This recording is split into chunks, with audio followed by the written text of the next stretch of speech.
Welcome to my office. So today we're going to be smelling some very unusual raw materials, some pretty cool things. But before we start with that, I might as well tell you the story of where these raw materials actually come from. And then I'm going to go through them with you and, just give you an idea, because they're most likely things that you haven't smelled before, or maybe you've just smelled one or two of them. Now, these raw materials are special because they come from a company called Biolandes. And the reason that I have been in contact with Biolandes is because they are who I bought from last year when I was sourcing Tuberose Absolute, which is quite an unusual raw material. And I needed that for my Aquatica perfume for my brand, because cypress is one of my favorite raw materials. So I wanted to build a perfume around it. And this is a kind of watery aquatic perfume. And this perfume uses two types of cypress extract, one of them being Tuberose Absolute. So if you don't already know much about cypress, the essential oil is nice and bright and kind of a little bit like juniper, and it's very fresh, pine smelling. Whereas the Absolute is a lot more kind of forest floor, a little bit mossy, leaning woody, that kind of thing. So here is the container that I ordered last year. And like I say, this stuff to me has a kind of woody, mossy forest floor, a very primeval smell to me. I really, really like it. And I've actually made this available now for sale on the Fragrance Foundry if you'd like to pick up a little bit yourself, because I don't believe there's any other places in the UK where you can get it. But that's not the point of this video. The point of this video is that after I'd ordered that from Biolandes, I asked them for some more samples for some other things to potentially make a future order. And they were very kind and offered to actually send me some samples of some other things as well. So now this year I'm putting together a new order with them, because some of the things I've discovered were really, really cool, and I've got ideas for future projects involving those. And honestly, the quality of their raw materials is pretty exceptional across the board. In fact, they are well renowned and well known in the industry for being a quality producer of raw materials, especially naturals. And there are a lot of not so good suppliers of naturals out there, so it's definitely important in perfumery to have a good quality supplier if you want to get the best products. Now, what I've got here today is actually 6 samples that I found extremely interesting.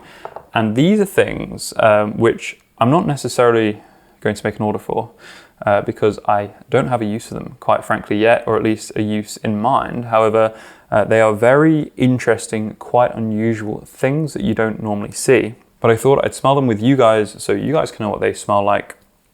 And I'd also be very interested to know down in the comments if these are things that you would be interested in too. So the first thing I've got here is Cedarwood Absolute. Now, all of the things I've got here today are diluted to 10% in alcohol, and that's because I find that's the best way to evaluate things rather than pure, or you can even dilute them more if they're very strong, but 10% is fine for these. And also, these are all absolute extracts. So unlike essential oils, which are steam distilled, and more often than not top notes, absolute extracts are solvent extracted, and often they can provide a very realistic kind of smell to the plant that can be quite long lasting.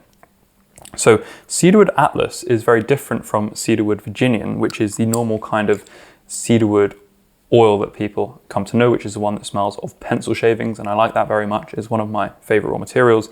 Cedarwood Atlas is different, and this is actually grown in the Atlas Mountains in Morocco. So what does it smell like? Well, what's very interesting is you do not get that, like I say, pencil shaving, kind of sharp, fresh cedarwood smell that is what you usually come to expect for Virginian cedarwood. Instead, this is very much softer and very much more well-rounded.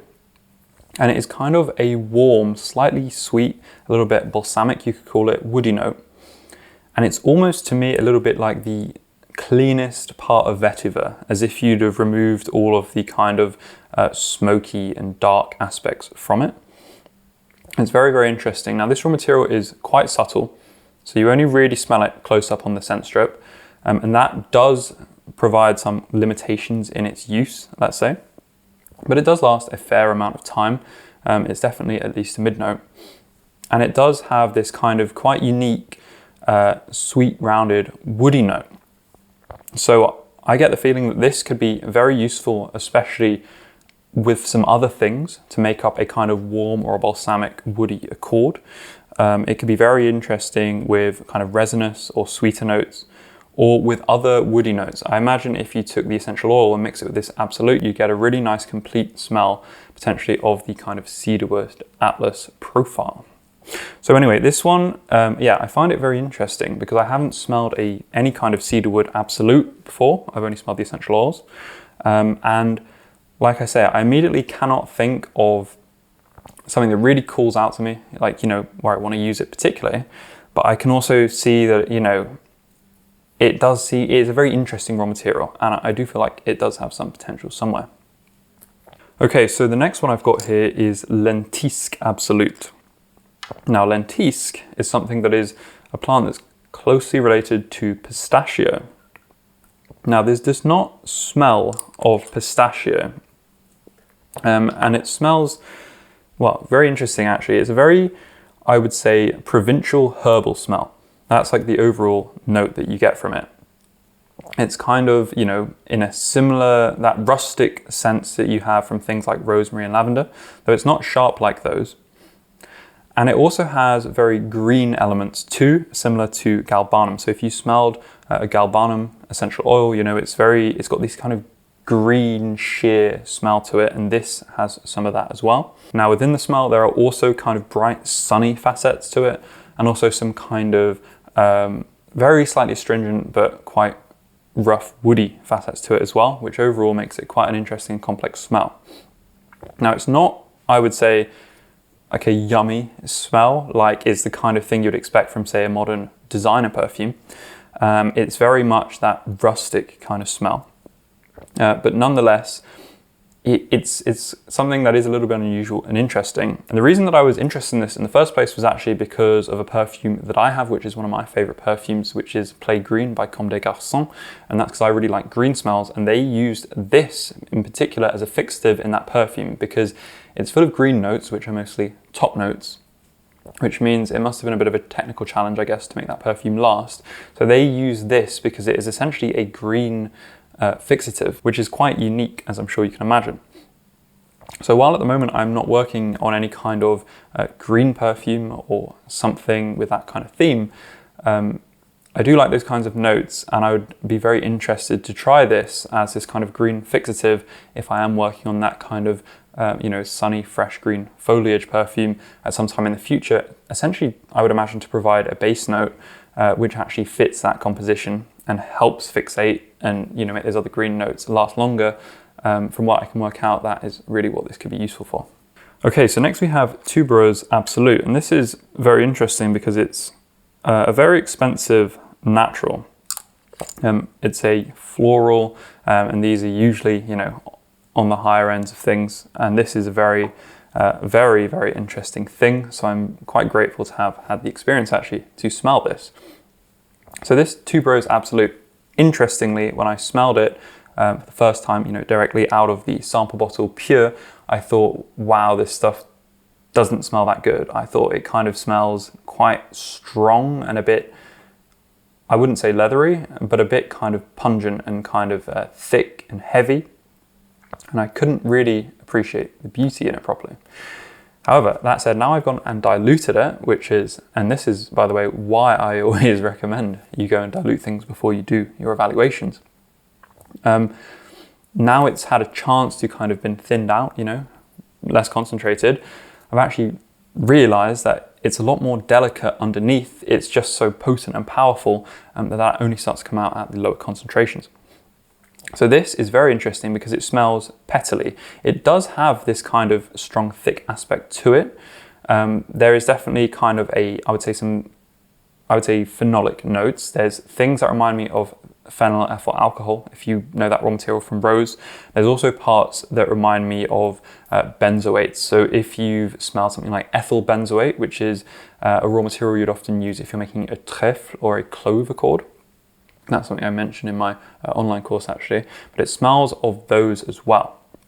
However, aside from those notes, which are, on their own, a little bit more, let's say, they're not, let's say, your simple nice notes, but they're more of these kind of quite heavy smelling, more difficult floral notes.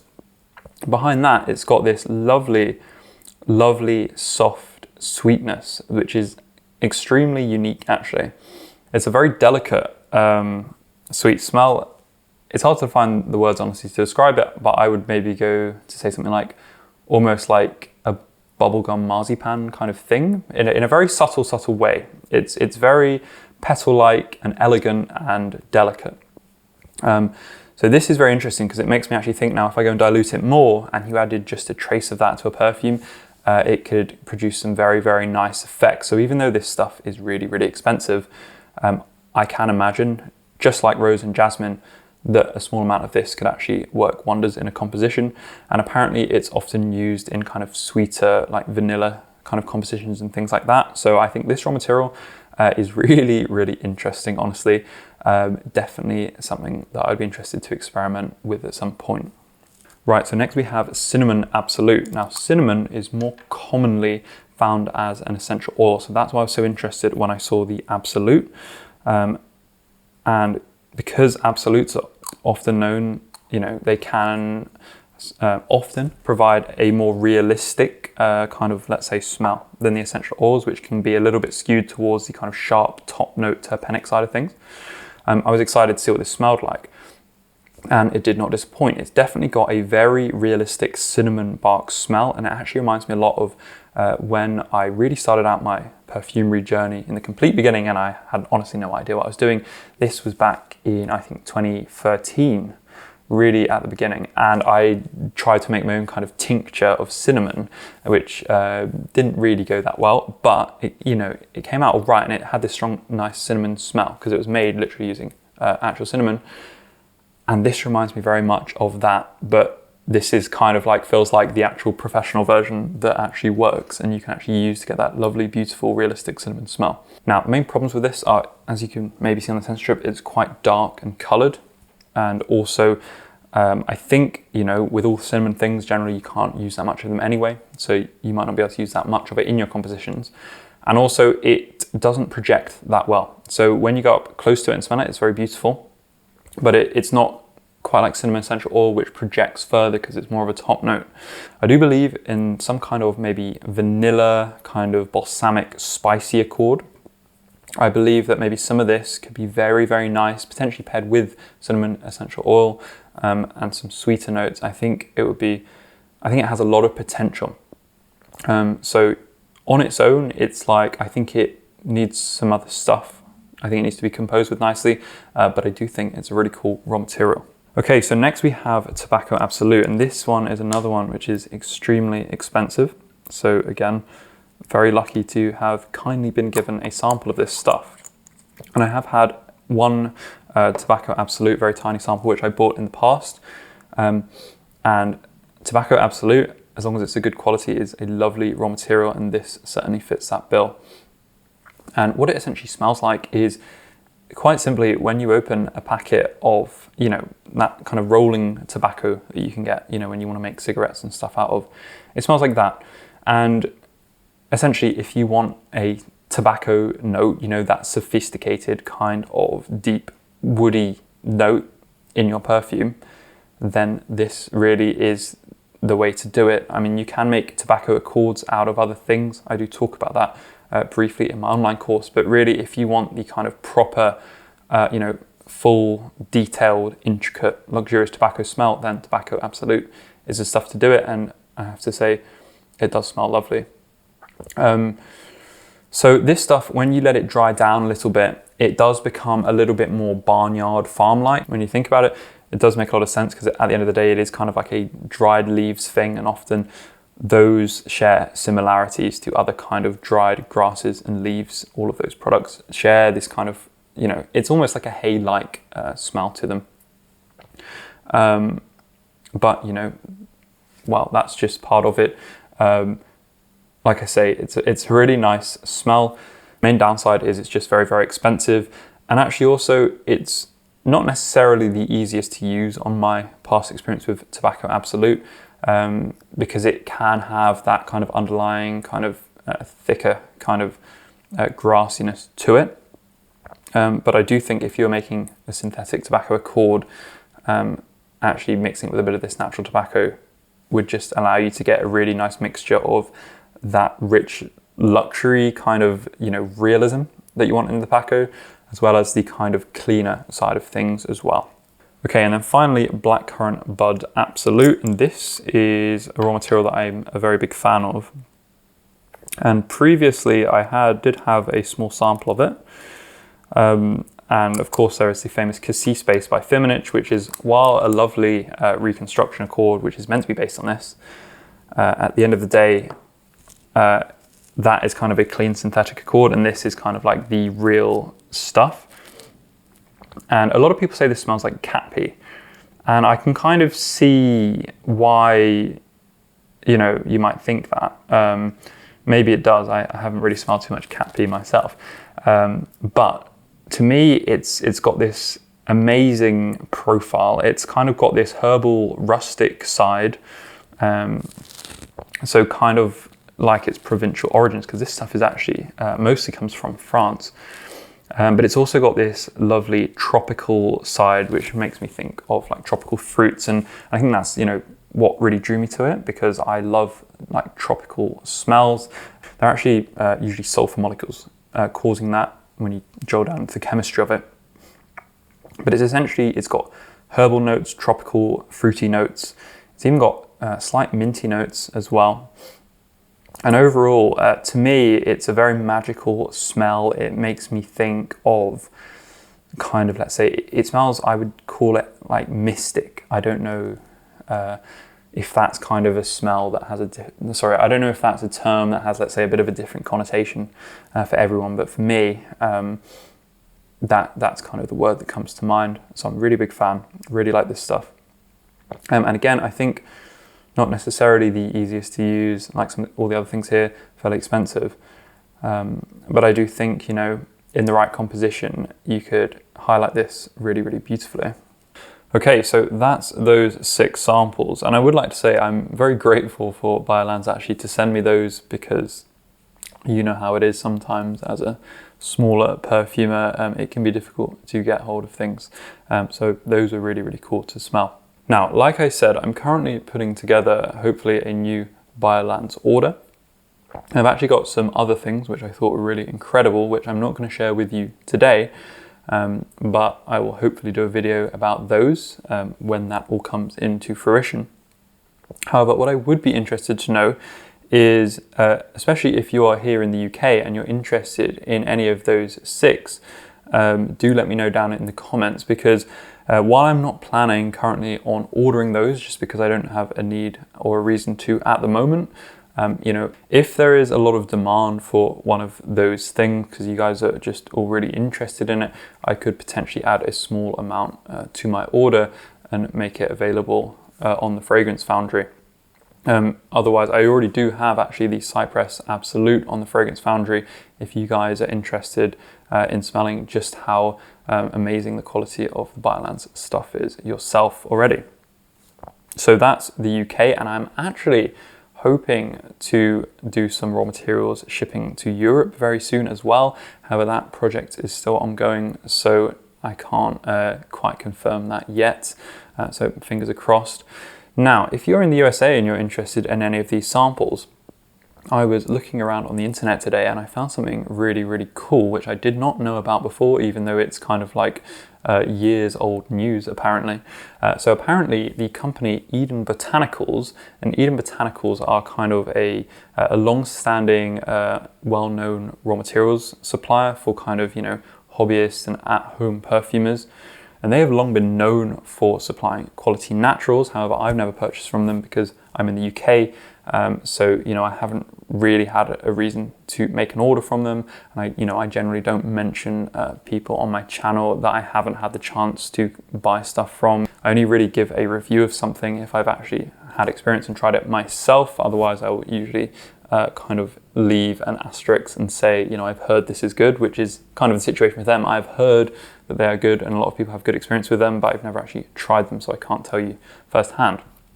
Anyway, apparently Biolandes acquired them back in, I think it was 2021. So I did not know about this before, but this is very, very cool. And I went on their website today, this is Eden Botanicals, and they've actually got a brand new website, which is really, really nice actually. So I'm not sure, but it seems to me that the Biolandes products are now available on Eden Botanicals, which means if you're in the US and you are interested about any of the things I mentioned in this video, then I believe you should be able to find them on Eden Botanicals. So that is really cool too. So if you're interested, then definitely go and check them out. Anyway, that's it from me really. I enjoyed smelling these things. I hope you guys found some of it somewhat interesting. I'm actually going to do a video on sourcing more in general, I think, soon, because that is actually an important skill in perfumery, being able to select your raw materials, your suppliers carefully, that kind of thing. And it's something that I am doing currently at the moment. So I will do a video on that, and hopefully you guys will be able to find that useful for yourselves as well, because no matter, even if you're not in a professional company, even if you're just at home, the idea of sourcing and selecting the right raw materials ultimately is a useful skill, because sometimes just having a better quality of the same raw material can make or break a perfume. So you've got that coming up hopefully sometime soon.